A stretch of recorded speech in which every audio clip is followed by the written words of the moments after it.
If you're nearing retirement and you're fortunate enough to have a pension, you've probably come to realize you have a big decision to make. Lump sum, single life, joint and survivor options, period certain, or inflation adjustment payments.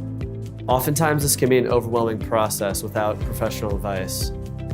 Many people we talk to often have a water cooler mentality where they feel what's right for their friends and coworkers might be the best fit for them. Nothing could be further from the truth. Kevin, good to see you. Every person's situation is unique. Making the right pension decision for you and your family can be based on many factors, including what are your current retirement income needs? How long do you anticipate you and your spouse will live? What's the impact of a premature death or living past life expectancy? How will your decision impact your taxes? Do you need the opportunity to grow the asset or income over time to keep up with inflation?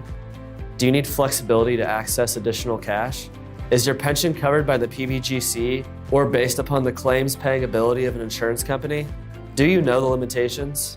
Do you have additional assets or other sources of income that you're accounting for? Guys, it's great to see you. We can help you analyze your pension options to make an informed decision that's in the best interest of you and your family. If this is something you'd like to discuss, please don't hesitate in giving us a call.